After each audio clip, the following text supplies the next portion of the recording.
Bonsoir chez vous, bienvenue sur Nindo, l'émission où on parle sans filtre. Alors, vous êtes avec votre poteau.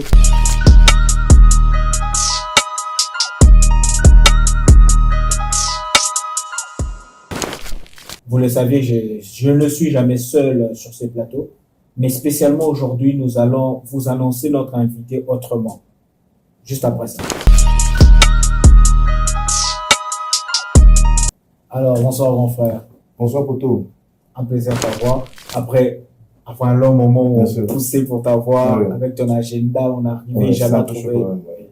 Mais vraiment, nous sommes honorés de t'avoir aujourd'hui. Très heureux d'être là Et aussi. juste avant l'on ne commence le tournage, on a eu à échanger pas mal et j'ai découvert vraiment une personne différente de ce que l'on pense que vous êtes, vous les rappeurs généralement.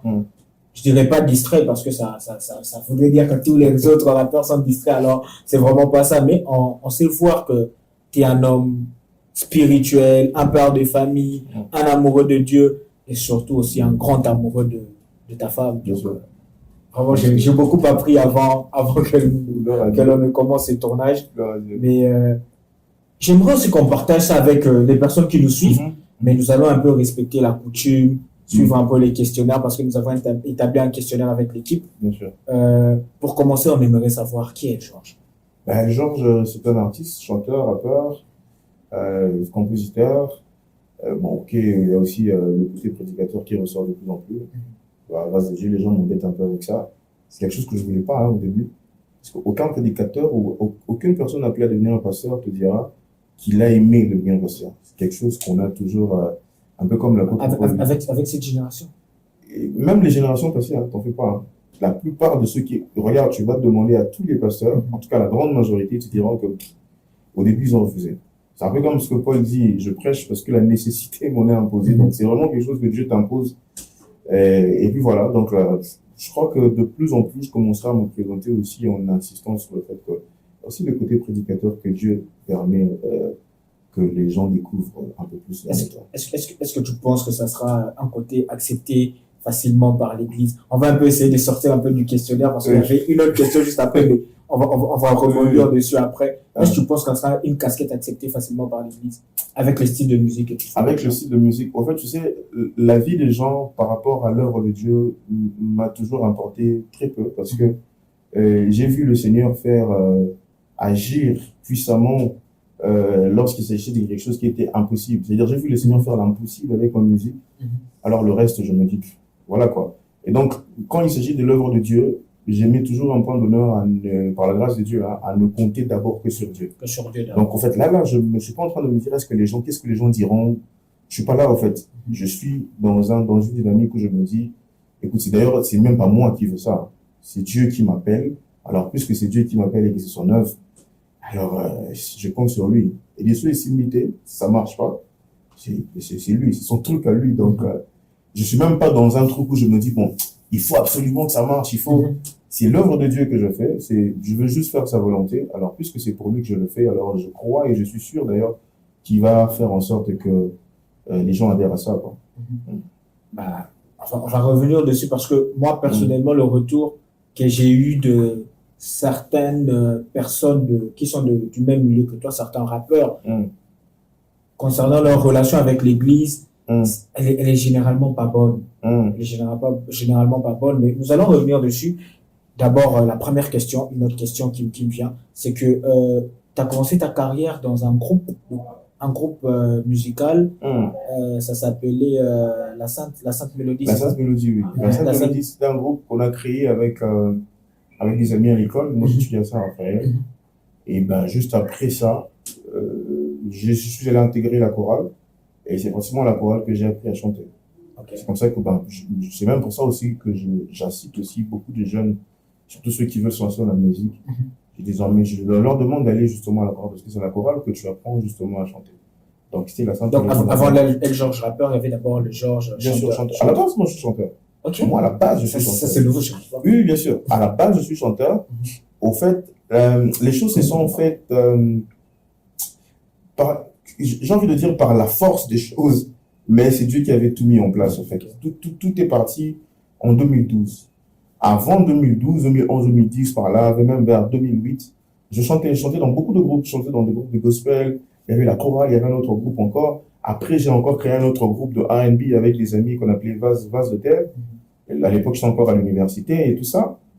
Ben voilà, c'était le chanteur d'abord avant. Alors, en 2012, je vais participer à la compétition à la découverte de nouveaux compositeurs que le pasteur Marcelo avait initié. La première édition, c'est justement en 2012. Alors, la condition pour participer à la DNC, c'était de découvrir de nouveaux compositeurs, c'est-à-dire que le but était de découvrir des nouvelles compositeurs avec de nouvelles compositions. C'était comme un concours, mais bon, on n'a vraiment jamais voulu dire ce concours, mais parce que l'objectif était vraiment de faire la découverte de nouveaux talents et tout ça, de nouvelles compositions. Alors, En 2012. En 2012. Alors, quand j'arrive, la condition aussi était de présenter des compositions de plusieurs styles différents. Ben, moi, écoute, à part chanter, dans ma chambre, je rappais aussi de temps en temps. C'est-à-dire que le rap, c'était quelque chose... Je me battais, au fait, avec... est-ce qu'il faut que je chante, il faut que je rappe. Mais je mettais beaucoup plus le chant en avant parce que, bon, gloire à Dieu, je savais, je sais chanter. C'est pas prétentieux de le reconnaître. C'était beaucoup plus le chant que je mettais en avant. Mais quand j'arrive à la DNC et que je me rends compte qu'en face de moi, il y avait des groupes qui étaient beaucoup plus performants artistiquement que moi déjà, à l'époque... Dans le chant. Dans le chant, mais aussi dans l'orchestration. Je pense que c'était des équipes bien établies. Okay. Ils avaient pris le temps de répéter, alors que moi, je n'avais même pas le moyen financier déjà, parce que pour réunir une équipe, il faut les payer. J'avais personne pratiquement. Je suis monté avec un guitariste et un pianiste seulement, il n'y avait même pas de batteur. Alors quand je vois tout ça, je me dis, écoute, si je viens ici chanter, je vais perdre. Alors je vais tenter, je vais oser faire la seule chose que eux tous ils peuvent pas faire. Alors j'ai rappé. J'ai plus d'ailleurs rappé que chanté. Et c'est ça qui a fait la particularité, ça qui a fait ma différence. Et à la fin, c'est moi qui ai remporté la DNC. Alors, tout était, en fait, le décor était planté. J'ai coulé dans le flot et c'est comme ça qu'après je suis devenu rappeur. Et en 2012, tu étais déjà à l'église de la Compassion ou bien Je suis venu à l'église de la Compassion en 2013. En 2013, juste après la DNC. C'est quand tu as intégré la chorale. La chorale, voilà. Et la chorale, tu l'as intégrée en tant que le L. Georges rappeur ou le L. Georges chanteur? La chorale, j'ai intégré la chorale en tant que le L. Georges qui a remporté la DNC. Ah, ok. Et là encore, le Seigneur m'a appris une leçon, m'a appris l'humilité. Ok. J'intègre la chorale et j'en ai parlé dans l'une des publications que j'ai faites sur Facebook. J'en profite pour en parler aussi ici, je crois que ça va aider quelqu'un. J'intègre la chorale en tant que le gagnant de la DNC, toute l'église te connaît. Donc, tu es le gars qui ne passe pas inaperçu. Mais quand j'intègre la chorale, en quelque sorte, tu vois, quand j'intègre la chorale, ben, écoute, je suis le gars normal, quoi. Et à la chorale, je ne chantais qu'à l'offrande. On ne me laissait pas le temps, tout ça et tout. Non, je chantais qu'à l'offrande. Et de temps en temps, je mettais du rap, vu que, gloire à Dieu, le Père, le pasteur Marcelo, c'est quelqu'un qui m'a beaucoup soutenu. Pour ceux qui ne le savent pas, c'est mon père spirituel. Et il m'a vraiment beaucoup poussé, il m'a beaucoup encouragé sur cette voie-là. C'est lui qui me permettait de temps en temps de chanter au culte, de rapper au culte. Sauf que je pouvais aussi chanter, frère. Je pouvais aussi conduire le culte. Mais on m'a appris l'humilité. Je ne sais pas si se sont passés le mot, mais le président de la chorale, il ne laissait jamais faire un culte. Je ne chantais qu'à l'offrande. Tant de jeux moins ardagulaires. Je te dis donc, tant de jeux compliqués. C'était un peu le gars, en fait, j'étais tout le temps sur le banc. À un moment même, le pasteur s'en est plein. Mais bon, après, ça changeait pas. Le pasteur, il aime beaucoup la décentralisation, donc il aimait pas trop s'ingérer. Il laissait chacun diriger les choses. Mais moi, je bénis Dieu qu'il ne se soit pas vraiment trop impliqué pour que je chante plus, parce que ça m'a appris l'humilité, au fait. Tu vois, ça ne te frustre pas? En tout cas, sincèrement, ça ne me frustrait pas trop. Parce qu'au fait, Dieu, par la grâce de Dieu, j'ai appris, toutes ces expériences-là m'ont appris à comprendre, au fait, ce que c'est que l'œuvre de Dieu. C'est quoi l'œuvre de Dieu? L'œuvre de Dieu ne consiste pas à te tenir devant les gens pour que les gens te voient ou te remarquent. Dans l'œuvre de Dieu, que l'on ne te remarque ou pas, tant que c'est Dieu qui t'a remarqué, c'est le plus important. Malgré qu'on me faisait chanter à l'offrande, en fait, aujourd'hui, avec le recul, quand j'en parle, je me dis, mais comment cela se fait-il? Comment j'arrivais à vivre comme ça? Ça me frustrait pas, ça me faisait rien du tout. Parce que je me disais que le plus important, c'était que je rendais un culte à Dieu. Je servais Dieu. C'était ça le plus important pour moi, en fait. Voilà. Et on a commencé à t'accorder du temps pendant les offrandes, c'est ça? Seulement les offrandes. Seulement les offrandes. Oui, seulement. Tu rappais, des fois tu chantais aussi. Mais à côté, oui, mais à côté. Moi, je te connais dans Volontiers. Oui, justement, à l'époque, Volontiers, ça a changé en 2011. À l'époque, bah écoute, je partais, je travaillais sur ma carrière, je travaillais sur ma musique. Je ne me plaignais pas du fait que non, je n'avais pas assez de soutien à la chorale, on ne me laissait pas assez de temps pour chanter. Non, frère. Je faisais ce que j'avais à faire. Alors, si vous ne m'accordez pas assez de temps à la chorale, ok, le peu de temps que vous m'accordez, je maximise. Je prépare ce petit moment-là. Si ce n'est que 3 minutes, je prie en fonction des 3 minutes qu'on va me donner. Je fais en sorte que ces 3 minutes-là puissent marquer les esprits. Je fais en sorte que ces 3 minutes-là, que je puisse donner le maximum de moi-même pour que Dieu en retire le maximum de gloire possible. Après, si vous allez m'oublier, peu importe. Le plus important, c'est qu'avec Dieu, tout va bien. Et cette attitude-là, c'est ça justement que je le crois fermement, qui a fait en sorte que de l'autre côté de ma carrière, Dieu m'a été favorable.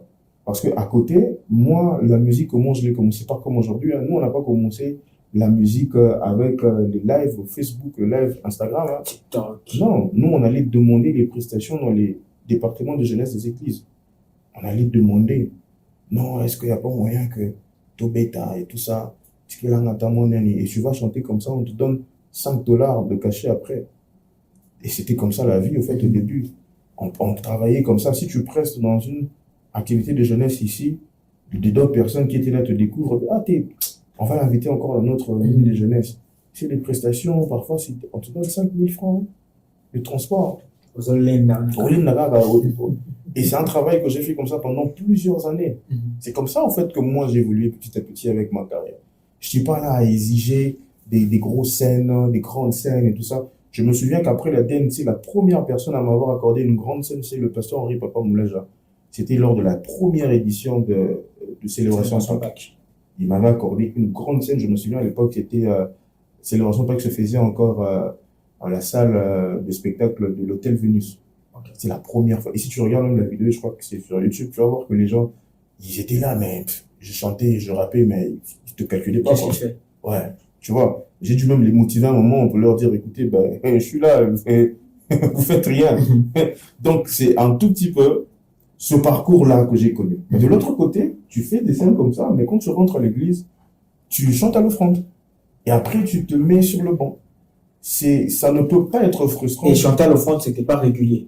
C'était régulier. C'était quand même régulier. Okay. Quand même régulier. Ah, donc, yo, vraiment, ma bonne vie. Après, tu vois, ça ne te frustre pas quand tu as compris les tenants et les aboutissants de ce que tu fais. Et moi, j'avais compris que c'est l'œuvre de Dieu. Frère, si dans l'œuvre de Dieu, il y a un chant de mon frère, B. Wright, où il parle de ça clairement. Il dit, même si les gens ne me connaissaient pas, je ne serais pas déçu. Et même si par les hommes je suis disqualifié, je ne serai pas déçu. Parce que le plus important pour moi, c'est que Dieu puisse agréer ce que je fais. Si je dois faire ça derrière le rideau, je ne serai pas déçu. Regarde, aujourd'hui, ça fait longtemps que je ne fais pas d'émission. Parce qu'au fait, ça fait 9 mois que je suis derrière toi. 9 mois que je suis derrière. Bien sûr. 9 mois. Donc, 9 mois. Et quand même. Aujourd'hui, le petit a 9 mois. Oui. Je me rappelle quand on était dans ta voiture sur Louis et tu m'as dit, ouais, je dois aller à Lubumbashi, juste voir le petit, il vient de naître. Et aujourd'hui, il a 9 mois. Là. Donc, ça, quand même. C'est-à-dire que c'est pas tant le fait d'être vu qui compte, tu vois. Qu'on me voit ou qu'on me voit pas, tant que je peux faire quelque chose où Dieu tire sa gloire, c'est ça le plus important pour moi, en fait. Donc, les motivations doivent être pures. Et tantôt tu as parlé de ta première grande scène à l'Hôtel Vénus. Tu étais face à une foule qui limite était froide face à toi, foule froide face à toi et tout. Donc on sait comprendre qu'à cette époque-là, c'est 2012, c'est ça? 2012-2013. 2012-2013, oui. Le rap gospel n'était pas encore... les gens découvraient. Les gens découvraient. Ouais, donc on peut parler de toi comme... le précurseur du rap gospel congolais. Au fait, ce truc-là, c'est un truc que je ne revendique pas. Après, je ne suis pas contre le fait que les gens le disent. Tu as trouvé d'autres personnes dans le milieu? Moi, personnellement, je n'ai pas trouvé d'autres personnes dans le milieu. Tu vois? Et je suis d'accord. Ah, ok, ouais, les gars, c'est bon. Précurseur. Je vois les gens, même j'ai vu quelqu'un m'appeler Maréchal. Je dis, frère, Maréchal. Celui qui s'est fait appeler Maréchal, on sait où il s'est fini. Où il a fini. Bon, je ne suis pas là à faire de polémique. Mais je pense que, ouais, on peut dire ça comme ça. Je peux dire que, quand on est arrivé, en tout cas, il n'y avait pas de musique rap, une carrière rap comme tel, rap chrétien comme tel, ouais, qui avait la connotation de rap gospel, il n'y avait pas. Et Dieu nous a fait la grâce de la primeur, justement. Mais c'est quelque chose que j'aime pas revendiquer. J'aime pas trop m'attarder sur ça. Parce qu'au fait, moi, quand je commence le rap gospel, mon objectif n'était pas d'être reconnu comme le premier. Je m'en foutais complètement. Moi, je t'ai dit dans quelles conditions. C'était même pas quelque chose que j'avais prévu. C'est Dieu qui m'a, mais j'étais devant un fait accompli et l'esprit m'a inspiré que voilà, tu peux rapper aussi le rap. Et c'est comme ça que ça se fait. Alors, si je commence à revendiquer, non, c'est moi le GOAT, c'est moi le king et tout ça, je me perds, en fait, complètement. Vraiment, c'est pas mon délire. Mais après, si tout le monde s'accorde à croire que, parce qu'ils ont observé telle ou telle autre chose, et ils s'accordent à croire que, bah ouais, c'est toi qui as commencé, on s'est inspiré de toi, ben gloire à Dieu, en fait. Gloire à Dieu. J'ai tenté, je te même posé si tu avais trouvé personne dans le milieu parce que j'étais avec des amis, une fois, on était en train de discuter musique. En tout cas, moi, j'aime beaucoup la musique. Je sais pas en faire, mais je suis vraiment un amoureux de la musique. Et on parlait un peu du milieu gospel, la musique urbaine. Et tu as une chanson 365 fois en featuring avec Ami Amadesh. Yes. Et je le connais dans la chanson. Je le connais dans la chanson.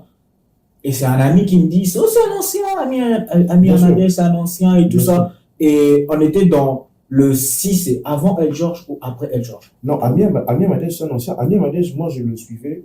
À l'époque, ils étaient membres du groupe. Ils avaient créé un groupe avec ses amis, Anthony et les autres. Le groupe s'appelait God Sayer. Ami Amadesh, moi, je partais encore à l'école, je le regardais à la télé. Ok. C'est-à-dire que Donc, tu as trouvé quelqu'un, on va dire. Ben ouais. Les gens, ils ont tendance à confondre Ami Amadesh et le God Sayer, ils faisaient du R&B. Ah, ok. Pas du rap. C'est pas du rap. Ok. C'est au fait ça. Merci pour apporter de la lumière. Exactement. Eux, ils faisaient du R&B. Ils faisaient du R&B. Au fait, c'était le style un peu de Joby. Joby, il a fait du R&B aussi. Mais Joby, son style de musique était beaucoup plus pop. Ok. Un peu pop, un peu... Il mettait aussi quelques extraits de rock. Joby, c'est un grand passionné du rock. Et même quand tu écoutes Lokoumou, la chanson que j'ai fait en feat avec lui, tu vas voir que Lokoumou, ça a beaucoup d'influence pop, un peu rock dedans, au fait.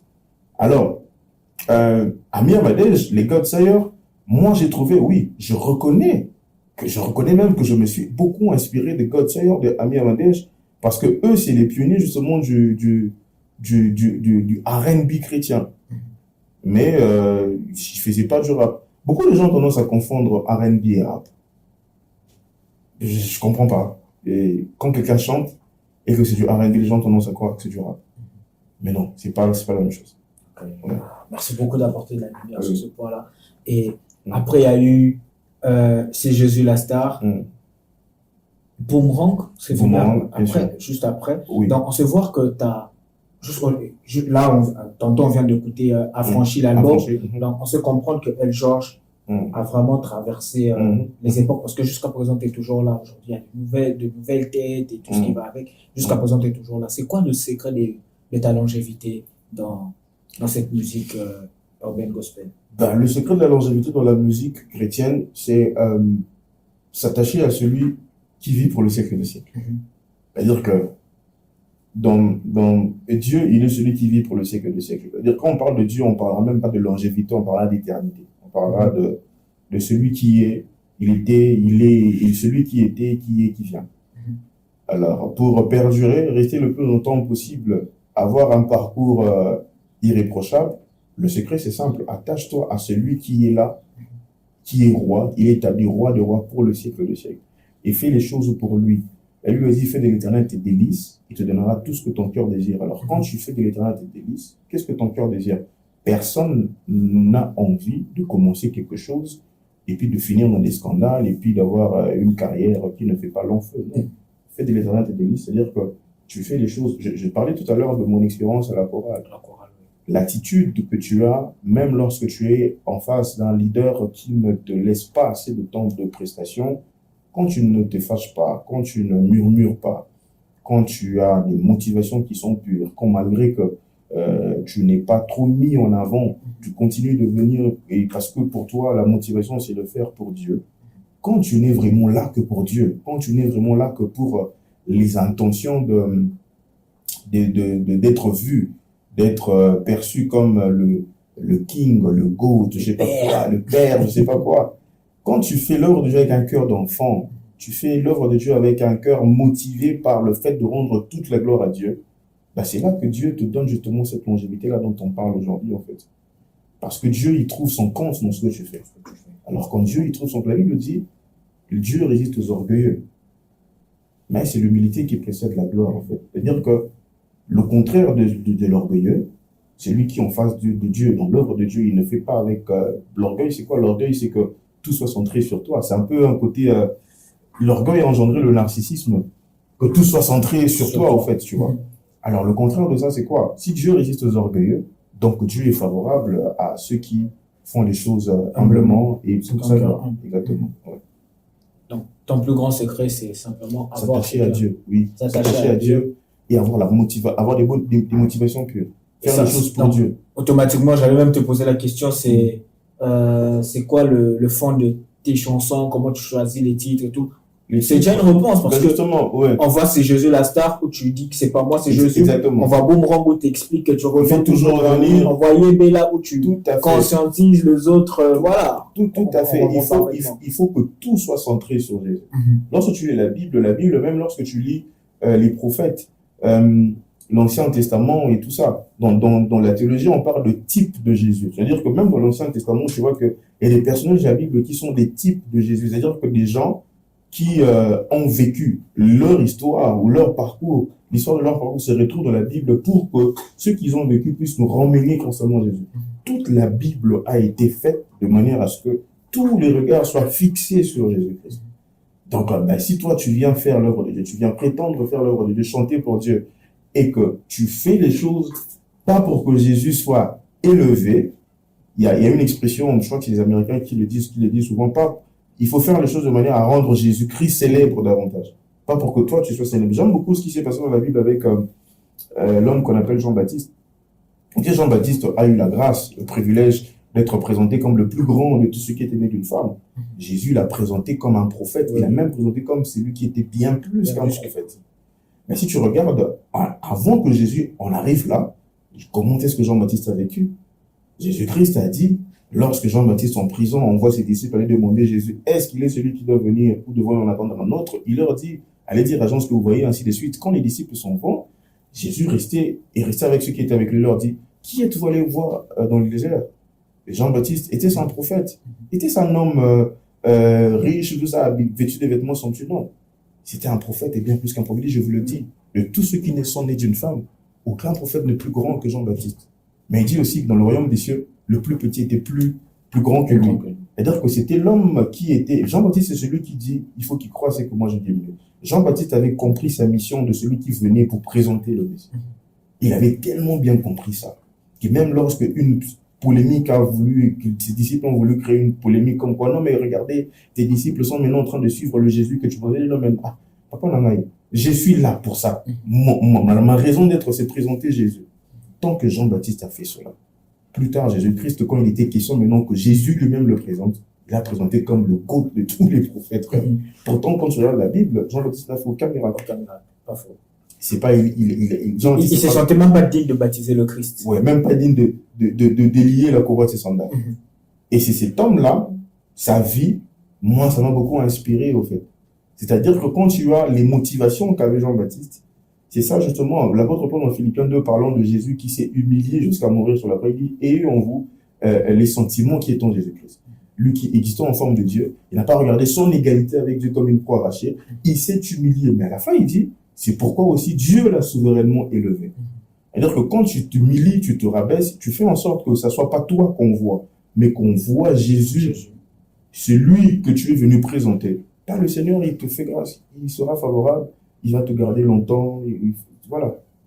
C'est aussi simple que ça. C'est simple. Ouais, vraiment. Et on va continuer sur cette longévité-là. On a vu aussi, tu as maintenant 2 albums, c'est ça? Il y a Crescendo. Il y a Affranchi. Il y a Affranchi, il y a aussi d'autres projets. Il y a Conté. Entre-temps, c'est sorti en 2021, c'était un EP de 6. Oui, l'EP, j'ai oublié. Donc. EP, il y avait aussi avant ça, il y a d'autres singles aussi. Il y a aussi un autre EP que j'ai sorti avant Crescendo. Ah bon? Il y avait 3 chansons là. C'est là que tu retrouves la version. C'est en quelle année? Hardcore de Jésus la star. C'était en 2000. À l'époque, peut-être les réseaux sociaux, c'était pas ce que c'est aujourd'hui. Je crois que c'est entre 2017. 2017. Oui, oui. Un EP de 3 chansons. 3 chansons. Ok. Et on se voit, c'est une question, on se voit que Crescendo, tu l'as sorti en 2018 avec Happy People. Et Affranchi, c'est apparemment une. Ah, c'est pas une auto. Non, c'est un autre label. J'ai signé avec les Affranchis. Un autre label. Enfin, le titre de l'album, c'est même ça le nom du label. Ah, ok. Oui. Donc, on était dans une dynamique où le Seigneur nous a conduit de manière à affirmer davantage le fait qu'on est réellement affranchi et de vivre en tant que tel. Ah, super. Oui. Je me rappelle, je me rappelle vraiment plus de l'année, il y avait un concours mix. On dit mix, oui, un concours mix DJ au Showbuzz avec Happy People. C'était quand je t'avais vu aussi et tout ça, c'était au Showbuzz et tout. Et ma question est celle de savoir pourquoi quitter Happy People pour les Affranchis Musique. Qu'est-ce qui a provoqué ces changements-là dans ta carrière? Happy People, j'ai fait 7 ans avec Happy People. Les gens ne s'en rendent peut-être pas compte. J'ai fait 7 ans. C'était depuis le début de ta carrière ou bien? On peut dire ça, oui. En fait, ma carrière professionnelle, j'ai commencé avec Happy People. Okay. Donc, le côté pro de ma carrière, parce que le tout premier EP même que je sors, c'est avec Happy People. Ça fait 7 ans. C'est-à-dire, en 7 ans, l'enfant naît, grandit, commence à aller à l'école. Aujourd'hui, même avec nos enfants d'aujourd'hui, je prie que ce ne soit pas le cas pour un enfant. Au nom de Jésus. Amen. Avec les enfants d'aujourd'hui, ils commencent à manipuler le téléphone. Et voilà. Mais je bénis Dieu que, quand même, à 7 ans, pour un enfant, l'enfant, il parle, il est, voilà. Au bout de 7 ans, ce n'est pas un seul contrat. C'est des contrats, je crois que j'ai renouvelé 2 fois mon contrat en 7 années. Frère, au bout de 7 ans, il faut songer faire autre chose. Parce que même 7 années après, la dynamique dans le label, c'est plus la même chose. Les choses ont changé. C'est plus les people que tu as connus au départ. Comment j'ai connu le people qui pouvait m'accompagner dans mes débuts. Après, écoute, tout à l'heure, tu me disais que beaucoup de jeunes qui se plaignent, non, mais on ne soutient pas. On part pour laisser la place. C'était derrière la caméra. Ouais, quand même. On en parle. Il faut quand même partir pour laisser aussi faire de la place aux autres. Parce qu'il faut reconnaître que diriger un label dans le contexte congolais, c'est pas évident d'avoir un label avec autant d'artistes. Surtout un artiste qui a fait 7 ans. C'est-à-dire, tu t'imagines qu'au bout de 7 ans, c'est un artiste qui pèse, qui va te coûter de l'argent. En partant, c'est aussi une décision sage pour dire que voilà, écoute, on va vous laisser aussi aux autres. La preuve est qu'après, il y a Drolo qui a été signé, il y a d'autres jeunes artistes qui sont là maintenant. Voilà, c'est ça, au fait. Et après, quand je signe avec les Affranchis, la rencontre avec Jonathan Mouyum, qui est le président des Affranchis, on s'est rencontrés à Lubumbashi. Et les choses se sont faites, en tout cas naturellement. C'est quelque chose qui n'a pas été forcé. C'est pas quelque chose qu'on a imposé. Je dis toujours aux jeunes qui viennent disant non, mais j'ai pas de producteur, ça c'est un producteur. Je leur dis écoutez les gars, fais ce que tu as à faire. Fais le taf. Fais le travail de Dieu. Sers Dieu. Dieu lui-même va organiser les choses. Je sais que même pour signer avec Happy People, moi je suis pas allé vers Happy People. Okay. Le contrat de Happy People est venu vers moi. Okay. En fait, ce que j'essaie de faire ici, c'est que je suis en train justement de te donner. Je te donne la leçon avec matériel didactique à l'appui. Okay. Je t'ai parlé des motivations pures qu'il faut avoir dans l'œuvre de Dieu depuis la chorale. Je n'étais pas frustré parce qu'on me laissait chanter seulement l'offrande. À côté, je continuais ma carrière normalement. Je venais à l'église. À la chorale, à la conversation, je me souviens, chaque jeudi, on avait veillé de répétition. D'ailleurs, on faisait l'église. Mais je sais que le dimanche, je vais chanter à l'offrande. Et après, le contrat de Happy People, je ne suis pas allé vers le contrat de Happy People. En 2013, je pense, je fais un rêve où je me vois signer chez Happy People. Et avant qu'Happy People ne vienne. En 2015, Happy People organise un festival, ça s'appelait, je pense, Happy Days. Voilà, Happy Days. Et il y a quelqu'un, un de nos frères de la Compassion, qui travaillait là-bas, et un autre frère qui est maintenant affilié des Ossements, qui travaillait là-bas aussi, Pierre Fiston, qui m'appelle, l'un d'entre eux m'appelle. Non, mais en fait, on a besoin des rappeurs et tout ça, viens prester. Et je preste comme ça. Le boss de Happy People, Yvan, après, je dis, ah, lui, il est bien. Hein. Il me rappelle, viens d'abord, on va parler. On discute, il dit, ok, je te propose un contrat. Ah, des choses se sont fait comme ça. Après, j'ai fait 7 ans de le label. Après, le contrat avec les Affranchis, c'est pareil. On me propose le contrat, je n'ai rien forcé, rien du tout ne s'est fait. C'est-à-dire que quand tu t'occupes des affaires de Dieu, Dieu s'occupe. Dieu s'occupe de toi. Aussi simple que ça. Ouais. Vraiment un témoignage. Hein. Ouais. Vraiment un témoignage vivant. Et ben, ok, et c'est beaucoup plus clair. Donc, El George a remarqué qu'il a fait 7 ans. Il s'est dit, c'était le temps de laisser aussi. Le contrat était fini. Au fait, le contrat, déjà le contrat était fini. Ok, ah d'accord. T'as juste pas voulu renouveler aussi. Bien sûr, j'en ai relevé 2, frère. C'est quand même. À un moment, faut quitter. Bien sûr. Les gens, ils ont toujours tendance à mal percevoir les séparations. Le seul contrat qu'on ne doit jamais rompre, c'est le contrat du mariage. Ouais. Je peux jamais. Je l'ai dit, c'est un amoureux. Voilà, on revient encore dans le mariage. Ouais. Donc, il faut évoluer. Et donc, c'est important d'évoluer, d'aller aussi explorer d'autres horizons. Aussi spirituellement, tu penses que c'est cette évolution-là dont je parle, du côté artistique, tu mets ça aussi en pratique dans les spirituels. Pourquoi je dis ça? Ça introduit simplement ma question. Tantôt, tu parlais du pasteur Marcelo comme étant ton père spirituel, le choriste de la compassion qui n'avait que le temps pendant les offrandes. Mais aujourd'hui, on ne te voit plus à la compassion. Moi aussi, j'étais à la compassion à un moment, à la compassion d'Extension Kitambo. Et voilà, j'ai eu le retour comme quoi, ouais, t'es plus à limiter, t'es maintenant à la Maison de Miséricorde, pasteur Fambois du Trésor. C'est toujours dans le même sens. Tu te dis, j'ai fait, je sais pas, 10 ans, il faut maintenant quitter. Au fait, tout ce que nous faisons, comme tu disais, tout est spirituel. Tu vois, tout est spirituel. Aujourd'hui, il faudrait que, je pense qu'au Congo, on a suffisamment écouté Dieu. Jésus a tellement été prêché dans ce pays pour que nous, Congolais, arrivons à être matures spirituellement. Malheureusement. Oui. Je crois dans l'Épître aux Hébreux, je crois au Hébreux 5, il y a un passage, j'aime beaucoup ce passage où on dit, normalement, nous, on devait être arrivés au niveau des maîtres, mais nous en sommes encore au niveau de manger, de boire le lait. Tout ça dans Bana, alors que il faudrait qu'on puisse atteindre ce niveau-là de la maturité pour dire que le fait de ne pas aller dans une église X où on prêche Jésus, mais aller dans une autre église Y où on prêche toujours Jésus, ne doit pas être perçu comme un problème.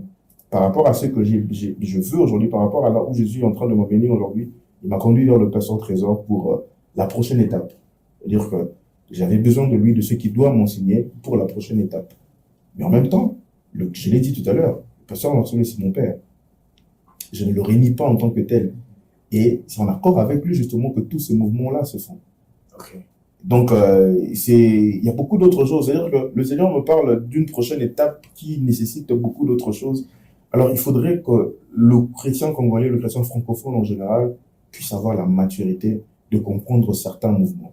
Parce que même les grands hommes de Dieu qui sont devenus les grands hommes de Dieu aujourd'hui, voilà, la plupart d'entre eux ne sont pas devenus pasteurs seulement dans les mêmes églises où ils étaient. Donc, Babana placement, et puis Baké placement, et tout ça. Eux, ils avaient la maturité de comprendre ces choses-là. Mais nous, on n'a pas du tout la maturité. En fait, on est un peuple qui aime trop les polémiques. On aime trop se disputer, tu vois. Et on aime trop parler. C'est pour ça. J'ai reçu des versions. Ah ouais, bien sûr. J'ai reçu des versions autour de ça. Il y aura toujours autour de la compassion, autour de Happy People. Chacun vient avec sa version. Ouais, tout le monde. Et heureusement que là, maintenant, moi-même, je donne la version. Les gars, il faudra comprendre que les séparations, il y en aura. Le fait de quitter un endroit vers un autre, c'est un déménagement, simplement. On ne sait pas qu'on s'est pris la tête. Vous ne devez pas vous dire que non, puisqu'on le connaît là-bas, il faut que tout le monde ait un. Non. Les gens changent, les choses changent. Il y a la vision aussi évolue. Tu sais que Dieu, quand il t'appelle, il te parle de ce à quoi il t'appelle. Après, le Seigneur fait en sorte que le message même, l'appel même qu'il te donne, la vision même qu'il te donne, évolue. Elle grandit, elle s'élargit aussi, tu vois. Donc, il y a certaines choses, il y a certains mouvements que Dieu te demandera de faire dans ton évolution, dans ton parcours. C'est comme ça que ça se fait.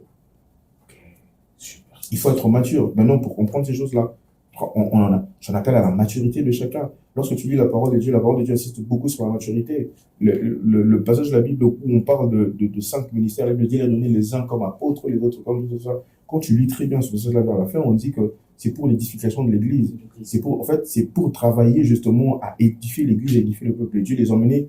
L'objectif final, c'est arriver à l'état d'un homme fait, atteindre la stature parfaite de Christ. C'est un processus de maturité, justement. Donc, il faut qu'on apprenne à être mature pour comprendre certaines choses.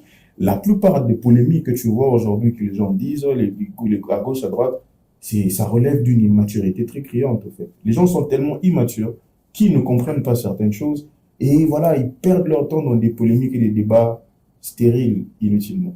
Après, on a coupé aussi les bonnes parties de vidéo. Couper cette partie. Voilà, je demande qu'on coupe cette partie où tu as été beaucoup plus clair. Il faut couper, partager, il n'y a pas de problème, comme ce qu'on a vu sur les nets. Très bien. Oui. Et tu as dit que on t'a connu, enfin, tu as émergé dans ta carrière. Donc, le tremplin, on va dire, c'était la DNC. La DNC. Mais tu as aussi été coach. Juge, jury, coach, je sais pas comment on dit, jury. Au fait, après la DNC, tu vois, le pasteur Marcelo, il nous a au fait confié, on peut dire, la DNC après. Il a vraiment voulu qu'on puisse porter cette vision-là que Dieu lui avait donnée. Après, tu vois, c'est quelqu'un de très occupé. Aujourd'hui, il est apôtre supervisant plusieurs églises dans le monde entier. Donc, gérer cette vision-là du début, c'était un peu difficile. Alors, il nous avait vraiment demandé de porter la vision. C'est comme ça que tu verras que plusieurs éditions, je crois 3 ou 4 éditions après, on a été dans le jury. Et je sais que demain, si le Seigneur lui dit qu'on le refasse, s'il m'appelle, il le sait déjà d'ailleurs très bien, je serai toujours là.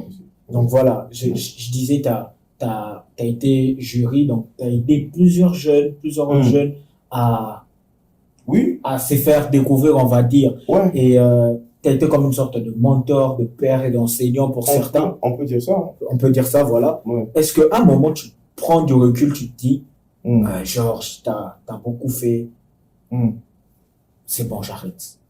Est-ce que tu te dis qu'à un moment dans ta carrière, tu comptes aussi arrêter avec ce que tu fais? Ou bien c'est comme être pasteur, donc pasteur un jour, pasteur pour toujours? Ben, quand je serai pasteur, j'arrêterai pas la musique aussi. Hein. Très important. Ça, on va en venir. Ça, il faut qu'on en parle. Ça, on va en venir. Non, quand je serai pasteur, je ne vais pas arrêter la musique. Je n'estime pas avoir tout fait. En fait, moi, même quand je fais la musique, j'évolue dans un état d'esprit où je me dis que je n'ai encore rien fait. En fait, c'est certaines personnes qui me disent, ouais, toi, t'as beaucoup accompli et tout ça. Moi, dans ma tête, je me dis, j'ai encore beaucoup de choses à faire. Je suis pas encore arrivé, en fait. Je suis un éternel insatisfait. Même par rapport aux jeunes, je pense qu'il y a encore beaucoup de choses à faire. Encore. Je pense pas avoir donné encore le maximum de moi-même. Mais il y a aussi une réalité qu'il faut comprendre, c'est que on ne peut donner que ce qu'on a. Il y a l'adage qui dit, la belle femme ne donne que le meilleur d'elle-même, je pense. Je crois que c'est un truc comme ça. On ne peut donner que selon les limites, en respectant ses limites. Adage, monsieur, le balalinga là, les gens, la française, ils sont dans le Soso amela oye copine na mungongo nae. Tu vois ça? L'autre qui dit tabalia kaka na mulabia. Donc même quand il faut être le coach, je sais pas, l'entraîneur des jeunes, je veux le faire en fonction de ce que je peux donner. Je ne peux pas donner au-delà et puis après m'essouffler, faire des promesses que je ne vais pas tenir. Alors par rapport à ça, je me dis que ouais, ça dépendra des moyens que Dieu nous donnera. Je vois beaucoup de jeunes, par exemple, me dire, non, mais pourquoi tu organises pas tel concours, pourquoi vous venez me demander à moi d'organiser un concours, alors qu'il y a Madjabou déjà qui organise un concours. Et là, ouais, mais c'est bien une chose de dire que tu es le père, une autre est de dire que, et d'être réaliste. C'est pourquoi je parlais ici de la maturité. Il faut être mature et comprendre que organiser un concours, c'est demande des moyens. Madjabou a les moyens de faire ce concours-là, il le fait. Frère, pourquoi on ne se contente pas de ça? Pourquoi il faut que ça vienne à tout prix de moi? On est le corps de Christ, oui ou non? Alors, si dans le corps de Christ, il y a quelqu'un qui le fait déjà. Parce que la main fait. Comment? La tête ne fait pas ce que la main fait, justement, etc. Justement, il faudra que les jeunes surtout puissent avoir la maturité de comprendre que même quand je veux demander de l'aide à telle personne qui se trouve être un aîné, il faut que je puisse être suffisamment mature pour comprendre que je ne peux pas lui demander des choses à hauteur de je ne sais pas comment. Moi, parfois des demandes qu'on me fait, mais je lui dis, mes frères, tu te rends compte de ce que tu demandes? Tu peux me demander. On te voit là. Non, justement, c'est comme ça que tout à l'heure, hors caméra, je te disais que, et en grandissant, plus vous évoluez, plus vous êtes exposé, vous vous rendez compte au fait que vous comprenez les réalités du milieu. Vous comprenez que c'est toujours comme ça. Hein. Au début, on se fait des idées. C'est un peu cette illusion-là qu'on a Tu vois, quand on voit quelqu'un passer à la télé, c'est que tout est parfait pour lui, tout est rose. Ah, frère. Moi, je t'ai dit comment on s'est battu. Aujourd'hui, c'est vrai, Dieu fait grâce. Je peux pas non plus venir ici faire, je sais pas, comment dire qu'il n'y a rien. Non. Dieu fait grâce aujourd'hui, ça va beaucoup mieux. Mais voilà, il y a eu un départ. Bien sûr, il y a un départ. Il faudrait aussi que ceux de la jeune génération puissent éviter de vouloir à tout prix esquiver le côté parcours. Tu dois avoir un témoignage. L'apôtre Paul disait, je peux me montrer fier aujourd'hui de l'œuvre de Dieu. Allez, t'anticipes. Ben, allons-y. Allons-y, cool. Alors, vas-y. Ouais. Et déjà, Paul pouvait se dire, je peux me montrer fier aujourd'hui en Jésus-Christ de l'œuvre de Dieu. Il dit, le marque de mon apostolage sont produits au milieu de vous par une persévérance à toute épreuve. Il faut avoir une histoire avec Dieu. Il y a beaucoup de jeunes aujourd'hui qui veulent vivre une carrière ou un ministère en mode catapulte. C'est-à-dire qu'il a été catapulté directement, tout directement. Alors, non. Il faut accepter de monter progressivement. Quand tu gravis les échelons progressivement, c'est ça qui te permettra, une fois au sommet, de rester le plus longtemps possible. Parce que si tu veux être catapulté directement sans avoir acquis la sagesse du parcours, le fait de manquer de sagesse dans le parcours, ce manque de maturité-là dans le parcours fera en sorte que tu auras la vertige, tu vas tomber. Tu auras du mal à tout gérer. Parce que tu sais, dans l'exposition, dans la gloire, disons les termes, il faut que tu feras face aux tentations. Et les tentations de l'argent, tentations des femmes, du succès, l'orgueil, au koufa. Littéralement, genre, tu peux mourir. Koufi. Au koufa, peno koufou d'aïe. Non, sérieusement, ou d'aïe, peno. C'est donc pour ça. C'est donc, enfin, ce que tu viens de dire, on a entendu ça dans ta chanson en featuring avec le pasteur Marcelo. Ouais. T'as parlé de ça. Ouais. Et tu vois, donc tes chansons sont vraiment ton vécu, au fait. Je vis ça. Et pour te dire même, le fait que j'ai fait avec le pasteur Marcelo, c'est nos conversations de tous les jours. Qu'on a mis en musique simplement.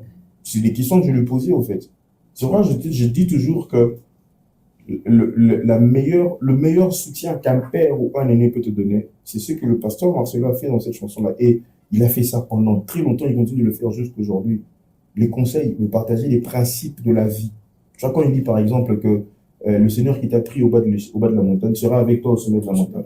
C'est simple, mais c'est une phrase qui m'a répété plusieurs fois. Moi, par exemple, j'avais peur de me marier. Je disais que ouais, j'ai vu beaucoup de divorces et tout ça. C'est lui qui m'a dit. Je t'ai même dit ça aussi derrière la caméra. Derrière la caméra, tu vois. Et moi, c'est le pasteur Marcelo qui m'a rassuré. Il m'a dit, écoute, non, Dieu va veiller sur toi. Dieu, il veillera sur toi. Il verra que même si tu es connu, que tu rencontres un bonne personne, il m'a dit, c'est possible. En fait, c'est lui qui m'a rassuré. Crois-moi, c'est possible. Dans la vie, oui, il m'a dit ça. Et dans la vie, il faut avoir quelqu'un qui te parle comme ça. Regarde, ça vaut plus que tout l'or du monde. C'est le meilleur de tous les soutiens qu'on peut avoir. Et moi, il y a le père qui est là, qui me dit constamment, qui me disait, et j'en ai fait un chant pour que ça soit gravé, que l'on s'en souvienne, que voilà, il y a quelqu'un qui était là avec moi et qui est toujours là avec moi, qui m'accompagne. Qui est au bas de la montagne et qui sera avec toi quand tu seras dans le sommet. Ou bien peut-être qu'il est déjà avec toi dans le sommet parce que tu as déjà atteint ce sommet-là. Moi, je pense pas, je sais pas, mais peut-être c'est vous qui dites, hein. Moi, je pense pas avoir encore atteint vraiment le sommet. Les gens, t'es encore dans le niveau de l'Emmanuel. En fait, les gens, ils aiment trop me placer là. Tu vois, un représentant américain, Andy Mineo, a dit que les gens, ils nous mettent tellement haut que lorsqu'ils nous voient commettre des erreurs, ils ont l'impression qu'on tombe très bas. Très bas, ok. Et vous nous placez tellement très haut que quand tu me verras commettre une erreur, parce que je suis qu'un humain, on le souhaite pas, mais je suis qu'un humain, au moins là-bas, on dirait que l'on a outil, gratte-ciel, la coïncidence. C'est surestimation les cas et les gâtés. Par rapport à ce que tu viens de dire, par rapport au parcours que tu viens d'énoncer, c'est pour ça que tu ne soutiens pas les jeunes de la nouvelle génération. Après, il faudra définir parce que moi, c'est le retour que j'ai. Ouais. On dit que El Georges ne soutient pas assez, tu ne donnes pas assez de la force. On n'a pas la même définition. Voilà. On n'a pas la même définition du soutien. Et aussi, c'est peut-être ce que l'on voit aussi. Non, justement, si je réponds à ta question en disant qu'on n'a pas la même définition de soutien, je pense avec cette nouvelle génération. Comment définissez-vous le soutien? Moi, je vais faire le quinoa. Je vais répondre à cette question par une question. C'est quoi le soutien dans ce contexte? Je sais pas. Non, mais c'est toi qui... Peut-être pour eux, c'est pour partager, Voilà, justement, partager je sors mon son. Uh-huh. Il y a l'ancien qui partage, je sors, je sais pas, mes projets, il y a l'ancien qui partage, l'ancien qui est là, l'ancien qui est peut-être ouvert pour les featuring, Ok. Donc, le soutien... l'ancien qui nous invite sur scène parce que tu fais généralement, tu fais des scènes et tout. Récemment, tu as fait Parole du Salut Gombe. Ok. L'ancien n'a pas ramené la nouvelle génération. Très bien. Je vais répondre maintenant à ta question. Et d'ailleurs aussi, je rajoute, l'ancien, ça c'est un point que j'énonce. On a vu dans ton EP, il y avait Daniel Mundos, il y avait Benny, il y avait Israël KB, et tu m'as aussi parlé de j'ai oublié le nom. King Lord. Mais au concert, on ne voit pas ces artistes-là. Donc, en gros, l'ancien ne met pas assez de lumière sur la nouvelle génération. Donc, le soutien, c'est ça. Voilà, c'est ce qu'ils veulent. En fait, c'est la seule définition qu'on a du soutien, c'est ça. Donc, le soutien, c'est que il faut partager chaque chanson qui sort. Et tu te rends compte de ce que tu me demandes, ou de ce que vous me demandez. C'est-à-dire que toutes les chansons qui sortent, je dois les... Parce que si je partage ta chanson et que je ne partage pas la chanson de l'autre, peut-être parce que ce jour-là, je ne me suis pas connecté pendant une semaine et je ne l'ai pas vu. L'autre sera frustré, et ainsi de suite. Maintenant, donc, vous vous rendez compte un peu, c'est-à-dire que toutes les chansons qui sortent, il faut que je partage. C'est là maintenant que tu te dis que, ouais, on me soutient. Est-ce que tu te rends compte? Mets-toi en place. Humainement parlant, tu penses que c'est possible que de ces choses comme ça se fassent? Et puis, quand tu me dis que je veux prester la parole du salut, genre j'ai une prestation quelque part, il faut ramener un concert. Un concert. Ok. Quand tu dis que ramener la nouvelle génération, tu sais, quand tu dis nouvelle génération, tu sais que moi je comprends par la nouvelle génération. La nouvelle génération, ne tombez pas dans le piège dans lequel Élie était tombé. Élie disait, je suis resté le seul. Ils ont tué tous tes prophètes. Dieu lui a dit, je me suis réservé 7000 autres. Quand vous me parlez de la nouvelle génération, moi je vois tous ceux qui m'écrivent en inbox que vous ne connaissez pas forcément, qui viennent me demander. Quand j'ai fait le concert à la parole du salut, j'ai fait intervenir d'autres rappeurs de la nouvelle génération que vous ne connaissez pas forcément, mais que eux aussi comptent sur moi pour avoir cette lumière-là dont vous parlez. C'est-à-dire, quand vous parlez de la nouvelle génération, ne vous limitez pas seulement aux quelques têtes, parce que si tu me cites le nom de ceux qui disent ça, peut-être qu'ils ne vont pas, donc tu ne me citeras pas 50 noms. Mais tu n'as pas idée de quelle pression moi je reçois tous les jours, du nombre de messages que je reçois tous les jours, pas seulement des rappeurs de Kinshasa, mais il y a des rappeurs, allez, tout à l'heure en caméra, je disais que moi j'ai vu des rappeurs chrétiens à Kikasi, à Kolwezi, à Lubumbashi, à Goma, à Bukavu, j'ai fait un concert en 2023 à Kisangani. T'as déjà entendu parler des rappeurs chrétiens de Kisangani? J'ai même des messages de Mbujimai, de Kananga. Quand tu me parles de la nouvelle, quand vous me parlez de la nouvelle génération, ne tombez pas dans le piège de croire que la nouvelle génération, c'est seulement vous. La nouvelle génération, c'est tout le Congo. 2 345 000 km². Alors frère, je ne peux pas partager tout le monde. Et parmi les personnes qui te disent ce genre de choses-là, il y a plusieurs qui ne vont pas te dire toutes les fois où je suis resté 1 heure, 2 heures au téléphone en train de prodiguer des conseils à certains. Pourquoi cette nouvelle génération ne considère plus l'importance d'un conseil, ne considère plus l'importance de partager la chose? Dernièrement, j'étais avec Papa Dallo. Il m'a accordé quelques temps. Le quelques temps que j'ai passé avec lui, il m'a partagé la sagesse. Ce temps-là, il est précieux pour nous. On a fait une photo. Je pense que même quand je m'écrivais, tu as vu la photo sur le profil WhatsApp. Tu vois ce temps-là, ça vaut plus que tout le partage. Papa Dallo n'a jamais partagé ma chanson sur la page de Dallo Ministre. Mais il m'a accordé son temps. Il m'a partagé la sagesse. La plupart de ces jeunes aujourd'hui qui font la musique, ils ne vont jamais ici venir dire toutes les fois où ils m'ont appelé, où je suis resté au téléphone 1 heure de temps, toutes les fois où ma porte est restée ouverte pour qu'ils viennent demander conseil. Pourquoi aujourd'hui un soutien pour eux, c'est juste appeler sur scène, à monter sur scène? Nous, quand on faisait la musique, c'est pas tous ces aînés-là qui m'appelaient tout le temps sur scène. Cite-moi le nom de combien de mes aînés dans la musique chrétienne qui m'ont appelé à monter sur scène. Tu as vu les 2 stades qui se sont faits aujourd'hui. Le pasteur Maître Lambert, c'est mon vieux. Je l'aime beaucoup, j'ai beaucoup de respect pour lui. Il a fait le sédiment avec lui. C'est même son coach. Bah, comme il a vu dans la vidéo, oui. En fait, c'est là que tu comprends en fait qu'il faut avoir de la maturité pour faire la musique chrétienne dans ce pays. Si cette vidéo n'avait pas été faite, et c'est lui-même, lui-même il a dit, la chanson dont il parle, qu'il a fait avec Baïf. Baïf. Lui-même, il a dit que le texte, tout ça, je m'en suis occupé, il m'a demandé de l'aide. Mais si lui-même, il n'avait pas dit, est-ce que toi, tu aurais su que c'est moi qui avais écrit ce texte-là? C'est-à-dire que la maturité, c'est quoi? C'est que j'entretiens de bonnes relations avec cet aîné-là, le pasteur Mike qui est mon aîné. Mais ce n'est pas une relation qui est centrée. C'est-à-dire, je ne veux pas me sentir frustré parce que le vieux n'a jamais partagé ma chanson. Vous ne le savez pas. Mais hors caméra, hors réseaux sociaux, il y a toute une relation qui est bâtie entre moi et ce vieux-là. Sans cette vidéo-là, peut-être vous n'auriez pas su ça. C'est que moi, je dis, c'est ça, au fait. Vous êtes frustré, vous passez beaucoup de temps à vous plaindre, alors qu'il y a beaucoup mieux à faire pour réussir vos carrières et réussir l'œuvre de Dieu. Et moi, ce qui me dérange avec ça, c'est que demander le soutien est une chose, mais vous ne pouvez pas demander à quelqu'un qui est votre aîné le soutien et puis vous-même imposer le terme de ce soutien-là. Ça, c'est un manque de respect. Vous ne pouvez pas m'exiger à moi que non, tu dois nous soutenir de telle façon et de telle façon. Ça, c'est irrespectueux. Nous, on n'a pas fait ça avec nos aînés. On n'a jamais fait ça. Moi, j'ai beaucoup d'aînés aussi. Tu vas venir me voir, moi, venir dire, par exemple, à mon vieux, l'évangéliste de Ningo n'est que non, vieux, tu m'as jamais fait ceci, tu n'as jamais fait ça pour moi. Non, il le fait selon ses moyens. J'ai fait la première édition de Célébration Pâques à l'Hôtel Vénus. En 2019, le pasteur Henri Papa est revenu. Il m'a même emmené à Lubumbashi. Le premier à m'emmener à Lubumbashi, c'était lui. Dernièrement, il a fait aussi Célébration Pâques. Il ne m'a pas invité. Mais est-ce que ça doit être ça la raison pour laquelle je vais aller me plaindre, dire que non, pourquoi tu as invité les autres et puis tu n'as pas invité moi? Ce que je veux dire à cette nouvelle génération, les gars, grandissez. Grandissez. Pourquoi vous passez tout votre temps à vous plaindre? Nous vivons dans un contexte où on est au Congo. La vie est dure pour tout le monde. Alors arrêtez de vous plaindre tout le temps que non. Pensez que pour moi, les choses sont faciles. Pour moi, rien n'est facile pour personne. Mais mettons plus en avant les vraies valeurs. Quelles sont les vraies valeurs que vous avez appris de nous, en fait? Moi, je veux soutenir volontiers quelqu'un qui, lorsque je le conseille, prend en compte le conseil que je donne. Nous, ce qui a fait notre force aujourd'hui, je le disais tout à l'heure, moi, ce qui a fait ma force aujourd'hui, ce sont les conseils, les principes, la sagesse que les pères m'ont partagé. Mais aujourd'hui, apparemment, ça compte plus.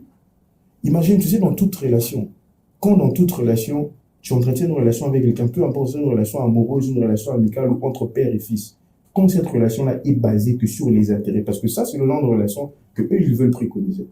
Non, ils ne soutiennent pas, ils ne partagent pas, ils ne nous invitent pas, ils font ceci. Donc, il n'y a que des intérêts qui comptent au final. Moi, en tant qu'aîné, moi, ça me dérange que ce que je te dis de faire, tu ne fais pas. Mais tu tiens, tu m'obliges même, tu m'exiges à tout prix. Quand je veux presser quelque part, on m'accorde 20 minutes, tu veux que je te laisse 10 minutes et tout ça. Et puis après, il faut qu'on parle d'une autre chose. Moi, je suis quelqu'un, toute ma carrière, je l'ai bâtie autour de la bonne relation que j'entretiens avec les églises. Mais si tu vérifies très bien, la plupart des jeunes qui font le rap aujourd'hui, la plupart d'entre eux, ils entretiennent une très mauvaise relation avec les églises. C'était même la question qui venait. Exactement. On anticipe encore une fois. Tout à fait. Bon, pose d'abord cette question comme ça. C'était ça. L'église et le rap. Exactement. On reçoit le retour comme quoi la relation n'est pas bonne. L'église refuse la vague actuelle de rappeurs, etc. Mais on te voit, toi, faire des tours des églises. Disons-nous la vérité, Poto. Moi, ma carrière à moi, elle est aujourd'hui ce qu'elle est aujourd'hui, aussi parce que j'ai toujours mis un point d'honneur à entretenir des bonnes relations avec toutes les églises. Par la grâce de Dieu, la borne, je ne sais pas, toutes les assemblées de Dieu. Dieu m'a fait cette grâce-là de prester pratiquement, non. Les assemblées de Dieu, c'est vrai qu'il y a beaucoup d'églises assemblées de Dieu. En tout cas, la borne, toutes les extensions, j'ai été presté. Même votre voisin ici, le pasteur Alain, Torrent de Vie. J'étais là une fois. Je connais très bien le pasteur Alain. En fait, c'est toutes ces choses-là. Pasteur Safari, Pasteur Gislain, tous les hommes de Dieu. Parce que nous, on le disait à nos jeunes frères et à la nouvelle génération. La base d'une bonne carrière, c'est être en bon terme avec lui. Tu ne peux pas dire que tu sers Dieu dans la musique et tu n'es pas en bon terme avec les églises.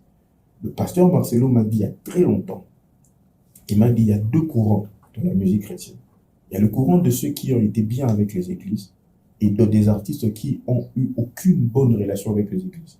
Il dit observe les deux courants et regarde comment est-ce qu'ils ont fini, ils te diront. Et à l'époque, moi, le chef me donnait des conseils, il me demandait toujours de regarder le docteur Atoms. Il me dit, le docteur Atoms, regarde comment il a été. C'est un homme d'église. Aujourd'hui, il a je ne sais pas quel âge, il est devenu ce qu'il est devenu, père de famille, il est le père de plusieurs aujourd'hui, il a plusieurs fils spirituels, il est aujourd'hui un père incontestable de la francophonie. Regardez sa carrière. C'était un homme d'église. Il a toujours été un homme d'église et c'est l'un des hommes les plus respectés de toute la francophonie. Mais si vous voulez me demander mon aide, alors que nous, toutes les fois qu'on a parlé, et même dans la façon avec laquelle nous on a vécu, même par l'exemple, on a prêché, en vous montrant que nous avons toujours été en bon terme avec les églises. Mais vous venez me demander mon aide. Mais derrière mon dos, vous continuez à dire que non, nous, on n'a rien à voir avec les églises. Comment voulez-vous que je vous aide? Parce que déjà, le conseil principal qui a fait de moi ce que je suis aujourd'hui, vous ne voulez pas le suivre. Soyons sérieux, grandissons.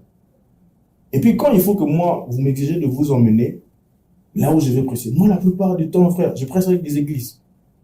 Mais donc, toi, déjà, tu dis que ce que tu fais, ça ne cadre pas avec les églises. Et ce n'est pas la faute des églises.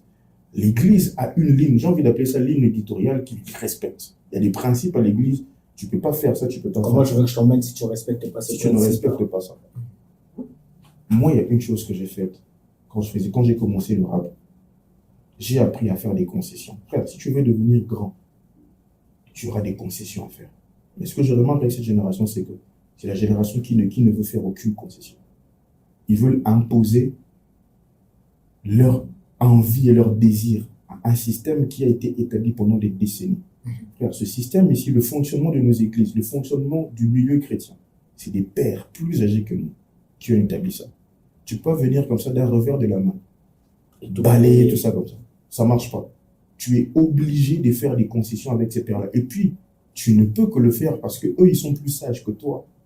Tu ne peux pas comme ça refuter, te battre. Frère, on ne se bat pas avec l'église. La Bible dit, même les portes de l'enfer ne prévaudront pas contre l'église. Alors toi, tu es un rappeur, mon ami.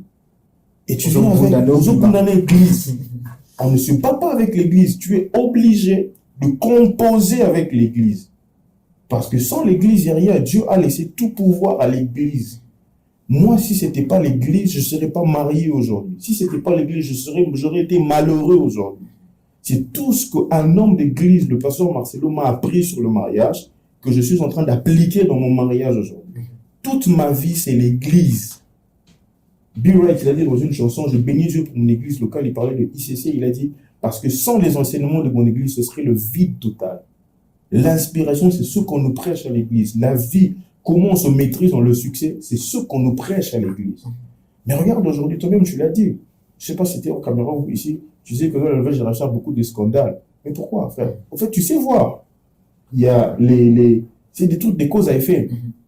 La cause, c'est quoi? Vous négligez l'église. Vous voulez rien avoir à faire avec l'église. En même temps, vous vous plaignez qu'on ne vous soutient pas assez. Mais vous négligez l'église. Mais après, les conséquences, c'est quoi? Je vais finir pour répondre à cette question en disant, les gars, grandissons. On ne peut pas servir Dieu et refuser de grandir. Il faut grandir. Il y a des principes qu'il ne faut pas négliger. Il y a des principes que vous êtes obligés d'appliquer. Si vous ne les appliquez pas, vous en subirez les conséquences. C'est aussi simple que ça. Vraiment, c'est vraiment fort. Il y a tellement beaucoup à dire. Ta carrière est tellement vaste. Et même hors caméra qu'on a discuté, il y a tellement de choses que j'aimerais qu'on partage avec les autres, mais le temps, il y a un temps à respecter et tout. Donc, on ne pourra pas tout dire. Mais pour finir, je te posais une question tantôt si tu comptais arrêter. Tu m'as fait comprendre. Non. Voilà. Tu m'as fait comprendre. Non, ouais, je suis là. T'es comme Denis Bondé. Jusqu'à la vieillesse.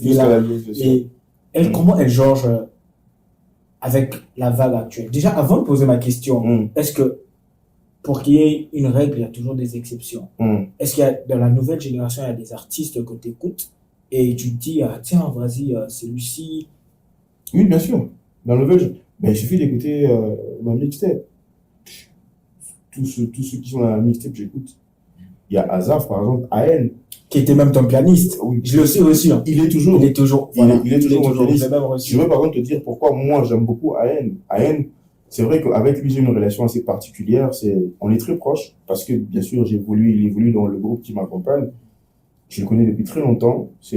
Au fait, AN, c'est l'un de rares qui vient chez moi. Il connaît mon enfant, il porte mon enfant, il vient chez moi quand il veut. Parfois il passe même la nuit et tout. c'est pas d'abord parce qu'on est proche que je l'aime autant ou que j'aime autant sa musique. J'aime beaucoup Ayen parce que Ayen, c'est un garçon qui a fait ses preuves par rapport à son humilité, par rapport à son attachement à Dieu. Je sais pas s'il vous a dit ça quand il est passé ici, mais Ayen, c'est un garçon qui est très souvent en retraite. Ayen part souvent en retraite. Il me l'a pas dit, mais quand je tournais avec lui, oui. il sortait d'une retraite, mais il était en retraite. En retraite. Il est juste venu pour honorer la parole qu'il m'avait donnée. Il était en retraite à l'Athénée de la Combe. Tu vois, Ayen, c'est ce genre de serviteur de Dieu. Et moi, tu vois, s'il y a des gens que je dois soutenir, que je soutiens de tout mon cœur, c'est ce genre d'artiste-là. Comme Ayen, il est humble, il fait l'œuvre de Dieu pour Dieu.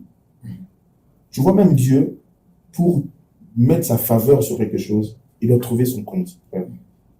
Je soutiens beaucoup un artiste comme Ayen parce que je trouve que il a appris, et lui-même il le reconnaît, il a appris auprès de nous des principes et des valeurs qui ont fait de lui ce qu'il est devenu aujourd'hui. Et je vois comment est-ce qu'il fait un effort pour appliquer. De temps en temps, il vient demander conseil et tout ça. Je vois comment est-ce qu'il applique tout ce qu'on lui apprend. Et moi, en retour, je me dis, écoute, il me fait tellement du bien que j'ai pas d'autre choix que de le soutenir. Et prenez exemple sur des gens comme Ayen, parce que sa vie, son parcours, son témoignage te permet de voir que c'est le genre de personne qu'on écoute, qu'on doit écouter, qu'on doit soutenir. Ça c'est pas faux. Ça, c'est vraiment quelqu'un de humble. Mais tu le cites peut-être pas parce que c'est un pianiste. Bon. À part Ayen, il n'y a personne d'autre. Je dirais oui, aussi, parce que c'est mon pianiste. Et aussi parce qu'en étant mon pianiste, j'ai envie de dire, il m'a fait tellement beaucoup de bien, ce garçon. Il a été, je ne vais pas dire qu'il a été parfait, mais non, il m'a beaucoup marqué. Par son attitude, par son comportement. Tu vois, généralement, les instrumentistes les gens parlent souvent mal des instrumentistes, ils ont une mauvaise réputation. Ils sont comme des couturiers. Oui. Tout passe, tout passe, oui. Mais Ayen, ainsi que tous ceux qui m'accompagnent, Ayen Chambers, c'est la batterie, Merveilleux à la guitare et les autres, c'est des gens qui, moi en tout cas, ce sont des personnes qui comptent vraiment énormément pour moi, tu vois. Parce que c'est des gens qui m'ont vraiment beaucoup marqué, ils sont comme une famille pour moi. Super. Et bon, pour finir, c'est la dernière question, vraiment la dernière. Il y a beaucoup de questions. Il y a beaucoup de questions. Je te l'ai dit, t'as quand même une base. Comment on va faire une deuxième émission? J'espère que ça ne sera pas après 9 mois. J'espère que ça ne sera pas pour 9 mois. Ou peut-être la prochaine émission, tu verras. Ah oui.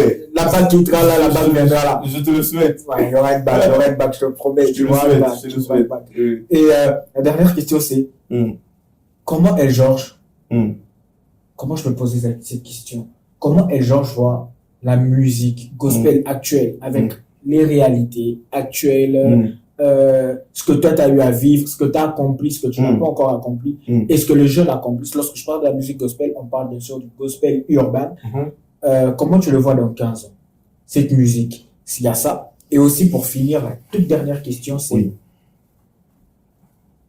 t'aimerais parler de quoi si tu devais faire une dernière chanson de ta vie? Je vais commencer à répondre par la dernière question. Si je devais faire la dernière chose de ma vie, je parlerais de Jésus. Ok.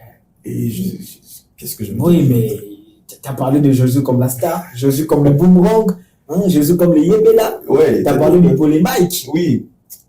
Ouais. En fait, c'est juste pour dire que, tu vois, dans Paul et Mike, c'était un peu ce que nous vivons et tout.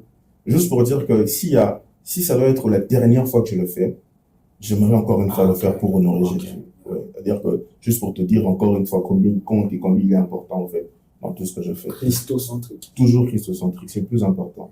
Et autre chose aussi, pour répondre à ta première question, je dirais que, comment je vois la musique urbaine actuelle dans 15 ans? Dans cette réponse-là, il y a un si. Dans 15 ans, elle évoluera si ceux qui sont les jeunes, ceux de cette génération, comprennent l'importance de revenir aux anciens principes. Revenir aux anciens principes. Tu vois, tout se modernise aujourd'hui. Veillez à ce que dans cette modernité-là, vous ne puissiez pas vous perdre. Tu vois, ce qui fait la force de serviteur de Dieu, c'est les anciens principes. Une fois, on pose la question au pasteur Marchand, il me dit, non, mais comment vous faites pour être l'homme puissant, l'un des hommes les plus influents de la francophonie? Il dit, ben, j'ai lu la Bible, j'ai pris, et puis c'est tout. Je suis fidèle à une seule femme, et ainsi de suite. Il dit, ah, la personne dit, non, mais en fait, c'est seulement ça. Ben oui, c'est juste ça. Tu vois, les choses que nous a appris à l'école, tu vois, les prier le matin avant de manger, bases. Les bases là. C'est juste ça. Si vous êtes sérieux avec ça, dans 15 ans, vous verrez ce que ça va faire. C'est aussi simple que ça. Donc, dans 15 ans, tu vois la musique gospel urbaine évoluer si il y a voilà, du sérieux. si on est sérieux avec les bases de la vie chrétienne. C'est un plaisir de t'avoir conféré. Un plaisir pour moi d'être là. C'est fini sans être fini, en tout cas. On l'a pas encore perdu Yes. ce goût-là, ce besoin de découvrir un peu plus et de partager aussi ta sagesse comme l'ancien. Et il y a le temps qu'on doit respecter. Tout à fait. Donc, j'espère t'avoir une prochaine fois. Non, pas de souci. Ce qui est sûr, je te le promets d'avoir la bague. Amen. Ça, je te le promets. Donc, si je n'ai pas la bague, on ne fera pas échange. Je te promets d'avoir la bague. Oui. Et voilà, j'espère vraiment que ça ne sera pas pour Yes. beaucoup trop longtemps. C'était vraiment un plaisir. Merci. Mais avant de finir ici sur Nindo, c'est comme ça que ça se passe. Tu vas juste regarder la caméra en face de toi. Et j'aimerais que tu donnes un conseil à un jeune rappeur. Ou peut-être un rappeur qui a déjà commencé. Ou peut-être quelqu'un qui veut se lancer, mais qui se dit, allez, je suis pas encore assez capé pour le faire. Ouais. Donne-lui un conseil. Donne-lui du Georges. Oui. Je sais que c'est pas facile. Tu vois, je sais que c'est pas du tout facile. Mais je ne te dirais pas non plus que ça sera facile du coup. Il faut déjà que tu mettes en tête que rien ne sera jamais facile, rien ne sera jamais acquis. Mais d'une manière ou d'une autre, tout est déjà acquis tant qu'on a Jésus-Christ. Il faut le faire pour Jésus, fais-le pour Jésus. Il faut vraiment que ce soit intentionnel, que tu te dises que ce n'est pas pour toi que tu le fais. Oublie un peu la gloire de tout cela. La Bible dit, ne faites rien par par vaine gloire ou par esprit de rivalité, mais que l'humilité même vous fasse regarder les autres comme supérieurs à vous. Considère-toi comme le moindre de tous. En te considérant comme le moindre de tous, tu ne te rabaisses pas, tu ne te minimises pas, mais tu te mets dans une position, dans la position de celui qui apprend de tout et même de n'importe quoi. Il y a ce chant de Gaël que j'aime beaucoup qui dit « Dieu, il tire sa gloire de n'importe quoi ». Dieu peut tirer sa gloire même de la moindre chose que tu fais pour lui. En tout cas, tant que tu le feras pour Jésus, le Seigneur t'accompagnera. Moi, j'ai connu ça. Je n'avais rien quand j'ai commencé. Je l'ai fait pour Jésus. Je me suis occupé des affaires de mon Père céleste et lui, il continue de s'occuper de moi jusqu'aujourd'hui. Que Dieu te bénisse. Je sais que ce ne sera pas facile, mais tant que Jésus sera sur ton chemin, il éclairera tes sentiers. Merci beaucoup, grand frère. Merci beaucoup, Merci, Poto. On est ensemble. C'était ton poteau. Yeah. À la prochaine.